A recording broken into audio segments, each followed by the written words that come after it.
संपूर्ण राज्यातून लाखोंचा जनसमुदाय या बारामतीमध्ये लोटतोय. राज्याचे उपमुख्यमंत्री अजितदादा पवार यांना अखेरचा निरोप देण्यासाठी या ठिकाणी संपूर्ण राज्याच्या कानाकोपऱ्यातून युवक, तरुण, कार्यकर्ते या ठिकाणी बारामतीमध्ये दाखल होत आहेत. आज थोड्याच वेळात या ठिकाणी अजितदादा पवार यांचा या ठिकाणी अंत्यविधी पार पडणार आहे.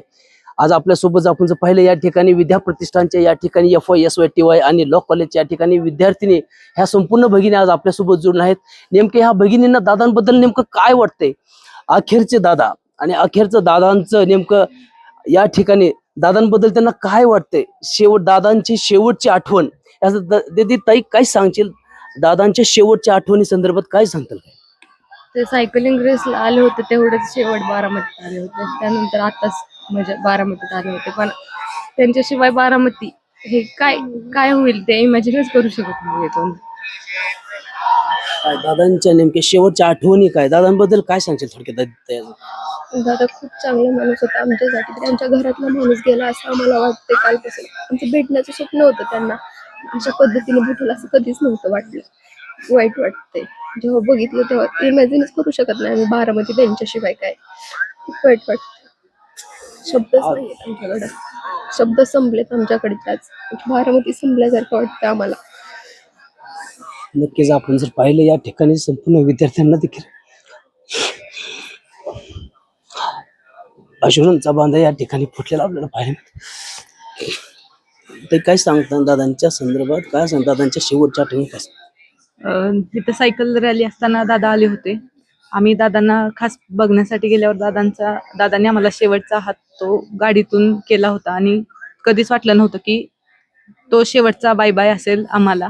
आणि संस्थेत दर रविवारी येणारे दादा, आता कोण येणार संस्थेत दर रविवारी, संस्था कशी चालली आहे बघायला. ताई काय सांगशील, दादा आज आपल्यात नाहीत, आपल्यातून निघून गेले, काय नेमकं शेवटच्या आठवणी काय सांगशील? एकतर हे आमच्यासाठी अनएक्सपेक्टेड आहे. आमचा विश्वासच बसत नाहीये की दादा आज आपल्यात नाहीये. आज जेव्हा शेवटचा निरोप देताना जेव्हा असं वाटलं की आता तरी दादा जिथे राहतील तिथे सुखी राहावेत. ताई तू कुठनं आली, काय दादांच्या आठवणी नेमकं काय सांगशील, दादांचं शेवटची आठवण किंवा ह्या संपूर्ण तुमच्या युवक युवतीसाठी विद्यार्थ्यांसाठी काय केलं, काय तर? 22 तारखेला ज्यावेळेस दादा आले होते तर आम्ही NSS चे व्हॉलेंटियर होते, तिथे उभा राहिलेलो शेवटचं त्यावेळेस. आणि 26 तारखेला ग्राउंड वरती ताई आल्या होत्या. ते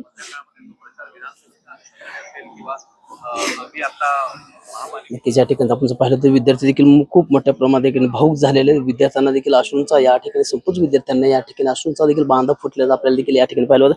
ताई काय सांगशील तो दादांबद्दल, दादांचं शेवटची आठवण असेल किंवा काय असेल, दादांचं काय थोडक्यात व्यक्तिमत्व, काय थोडक्यात?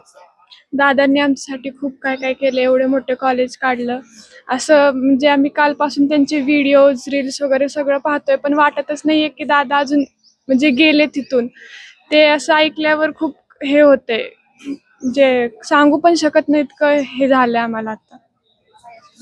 नक्कीच या ठिकाणी आपण जर पाहिलं तर एकंदरीत जर अजितदादा पवार हे आपल्यातून निघून गेले आहेत या संदर्भात देखील जर आपण जर पाहिलं तर संपूर्ण विद्यार्थी देखील या ठिकाणी हळहळ व्यक्त करतात. ताई काय सांगशील, कुठून आली तू, काय सांगशील दादांबद्दल, दादांच्या शेवटची या आठवणी नेमकं काय, कशा तुमच्या संपूर्ण विद्यार्थ्यासाठी काय आठवणी, काय दादा जाता देऊन गेले? मी खरं तर टेंभुर्णी मधून आले.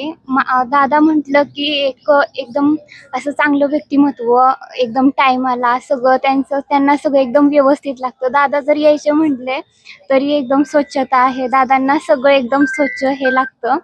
आणि दादांनी खरंच आमच्या शिक्षणासाठी हे खूप केलं. आम्ही एकतर खेडेगावातून आलोत आणि शिक्षण म्हटलं की पुणे, मुंबई अशा ठिकाण आपण म्हणतो, पण खेडेगावातून म्हटलं की आम्हाला तिकडे जाणं हे म्हणजे परवडत नाही. मग दादांनी एकदम बारामतीमध्ये असून सुद्धा इथे एकदम एकदम चांगल्या प्रकारचं शिक्षण, सुविधा, आमचे सुरक्षणासाठी देखील खूप चांगल्या चांगल्या सोयी केलेल्या आहेत तिथे.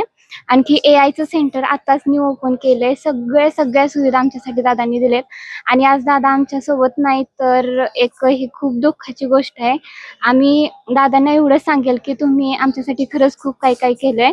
आणि एक नाही म्हणून आम्ही हे करून की तुमची शिस्त, हे तुम्ही जे जे काय काय केलंय, तुमचं शेड्यूल खरंच खूप आहे, म्हणजे आम्ही ते हे करू.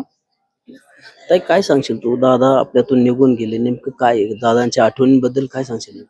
दादांनी म्हणजे खूप काही केलं हॉस्टेल मुलींसाठी आणि सेफ्टी त्यांची, परत भरपूर काही एज्युकेशनच्या ही केलं आणि त्यांचा स्वभाव असा एकदम असा भारी होता.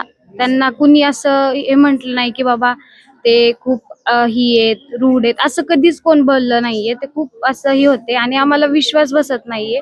आम्हाला कालपासून इच्छा आहे की असं तिथं जाऊन हे करावं, पण आम्हाला सगळ्या कुणाला असं हॉस्टेलचं रेस्ट्रिक्शन असल्यामुळं आम्हाला जाता येत नाही आणि असं विश्वास बसत नाही की दादा नाही येत म्हणून.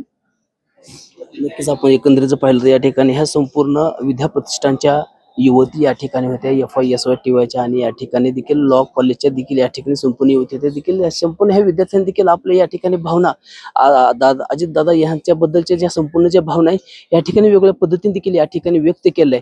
परंतु अजितदादा जरी ह्या संपूर्ण ह्या आपल्या जगात जरी नसले तरी परंतु अजितदादा हे प्रत्येकाच्या मनामध्ये जिवंत असल्याचं एक या ठिकाणी आपलं प्रत्येक उत्तर पाहायला मिळते. सुंदर प्रसाद, LS मराठी, बारामती.